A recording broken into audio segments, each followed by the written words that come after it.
What's happening, everyone? We are doing, I believe, our very first Tamdhu review. Tamdhu is something that I think is getting a lot more attention now, for putting out really high quality sherried scotches. And they really, really do. I think that Tamdhu has access to some incredible casks and they are capable of putting out some epic juice.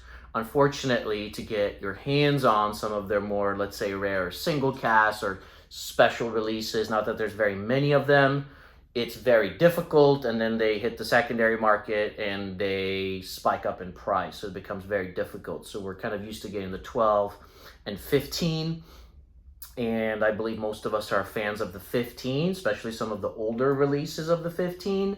But this new 18-year-old has hit the market, and it is not a cheap one. It's not in the United States yet. I believe it'll be here soon. But in the UK, it goes for about 135 to 140 pounds.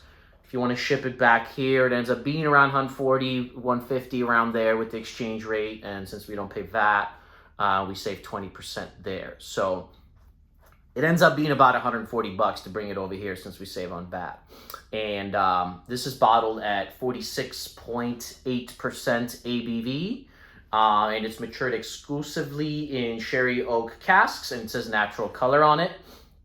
So yeah, Tamdhu 18-year-old. Yeah, this was released, I don't know, about less than a year ago. So it's been out in the market for about 6 months or so. And here we go. Let's do a review. It's been breathing here for a good 20 minutes. High quality sherry, aged for 18 years, bottled at proper ABV. And that's exactly what the nose is saying.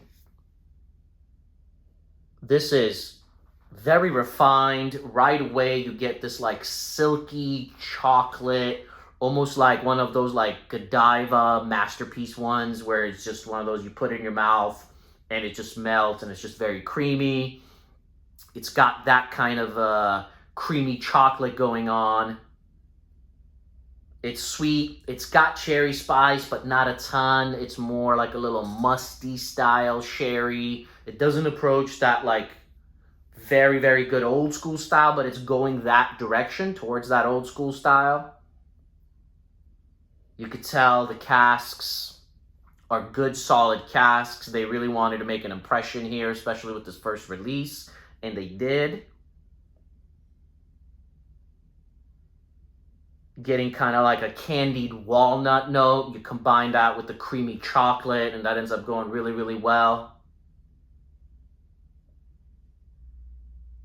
You get kind of like this like little vanilla wafer caramel thing going on here.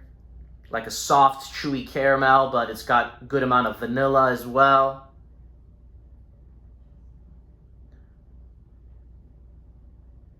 Some sweet, sweet raisins. And in terms of like what you expect from Euro sherry, when you get a lot of spices, you get very little of that in the background, but it's not exploding. It's refined, it's aged.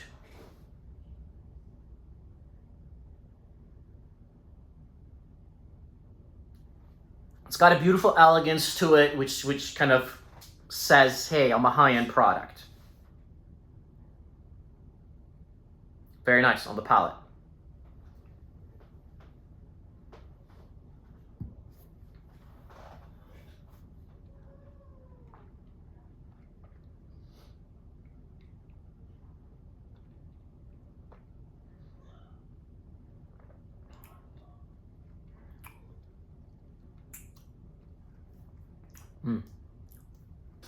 Oh, very nice. That ABV, it needs to be this ABV.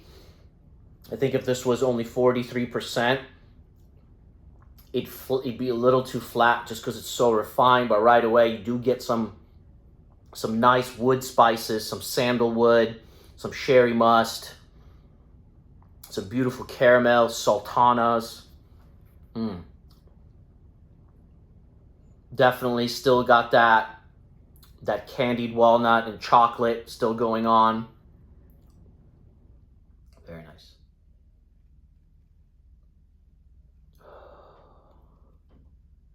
Now that I got that sandalwood on the palate, it's almost like I got a little bit of that sandalwood kind of candle that you get, when you get to a nice candle store and you smell sandalwood.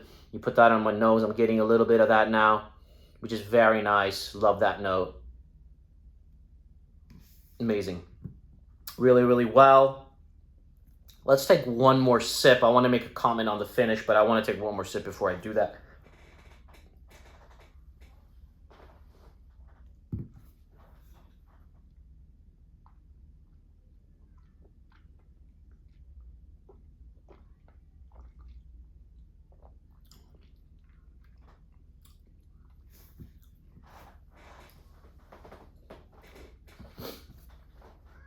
Yeah. I'd say the finish could be longer. It's not a complaint. I'm not expecting this absolute grand finish, like the grand finish, where it's just exploding with flavor. It does go more towards that refined. It starts going a little bit towards old school kind of style sherry, I'd say. It does a pretty good job of that. It doesn't really get there. And what I mean by that is that, like, that old school little sandalwood musty kind of note that it has going on. But it has a little bit of that. It has a little bit of that, and really makes me enjoy this product quite a bit. But the finish isn't long.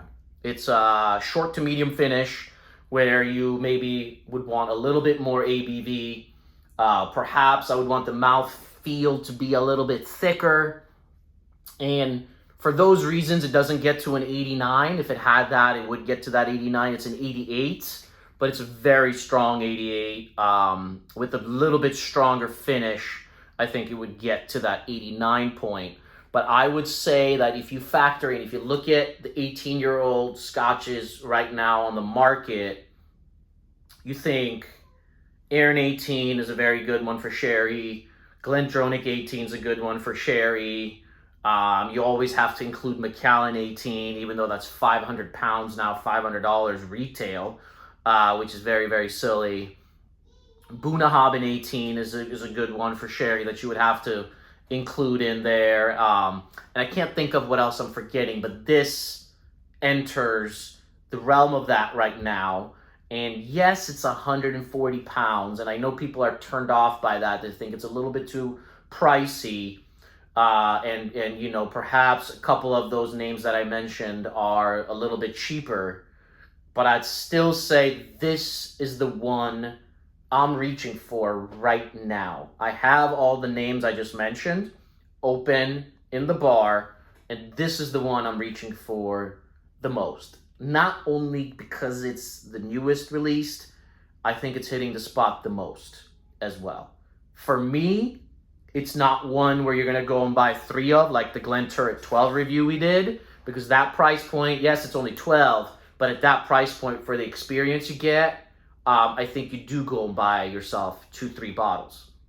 With this one, I think you're okay with just having one, and if you absolutely love it, maybe one as backup. But I know people like reviews where the product is available and is it worth getting based on price. So I'm trying to bring a little bit more of that right now, especially while I'm doing solo reviews, where with Mike, we tend to do those auction unicorn reviews, where we don't really get to talk about is it worth getting or not. So for me, this is worth getting. So that's really all I have to say. Do I have a backup bottle? I don't, but I have a feeling once it gets a little bit lower, I probably will want one. So I'm not rushing. I'm okay right now. And since this has been open recently, I have been thoroughly enjoying every dram. And I do small drams. I do half ounce at a time. So I've had it quite a few times, even though it doesn't look like I have. So anyways, Tamdhu 18, super excited. I can't even imagine if Tamdhu released something at a higher ABV. They've released a cask strength version of this, but the cheapest I could find it for was 300 pounds online, and I was not willing to pay that. So, I'm excited to see what else is going to come out. this Tamdhu has me very excited for that distillery and can't wait to see more. Let us know in the comments below if you've tried this and what your thoughts are. We'll see you soon for many more. Cheers.